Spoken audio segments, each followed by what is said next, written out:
பொறுத்த வரைக்கும் ஒரு தற்காலிக ஒரு அன்பு தான் சொல்லி ஆகணும். ஒரு வாரம் இருக்கும், இஞ்சி போனா ஒரு மாசம் இருக்கும், அப்படியே போனா ஒரு வருஷம் இருக்கும்.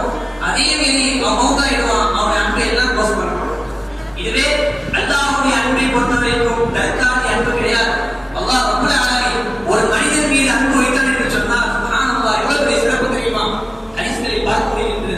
அல்லாஹ்வுடைய தூதர் முஹம்மது ரசூலுல்லாஹி ஸல்லல்லாஹு அலைஹி வஸல்லம் அவர்கள் கூறுகிறார்கள், அல்லாஹ் ரப்பல் ஆலமீன் ஒரு அடியாரை நேசித்தான் என்று சொன்னால் ஜிப்ரீல் அலைஹிஸ்ஸலாம் அவர்களை கூப்பிட்டு, ஜிப்ரீல், நான் இந்த மனிதனை நேசிக்கிறேன், இந்த மனிதனை பார்த்து பிடிச்சிருச்சு, இந்த மனிதன் மீது அன்பு வச்சிருக்கேன், என்ன பண்ணு நீயும் அன்பு வைப்பதாக அல்லாஹ் ரப்பல் ஆலமீன் ஜிப்ரீல் அலைஹிஸ்ஸலாம் அவர்களை.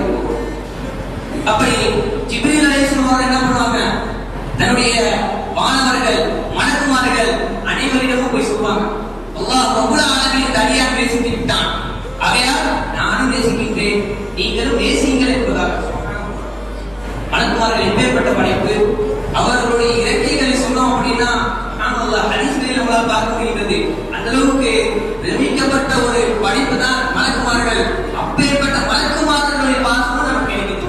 அந்த மலக்குமார்கள் என்ன தெரியுமா பண்ணுவாங்க, இந்த உலகத்துக்கு வருவாங்க, இந்த உலகத்துக்கு வந்து நம்முடைய காரியங்களை நமக்கு எதிர்பார்த்து தருவாங்க. எவ்வளவு பெரிய சிறப்பு! மாஷா அல்லாஹ். அல்லாஹ்வுடைய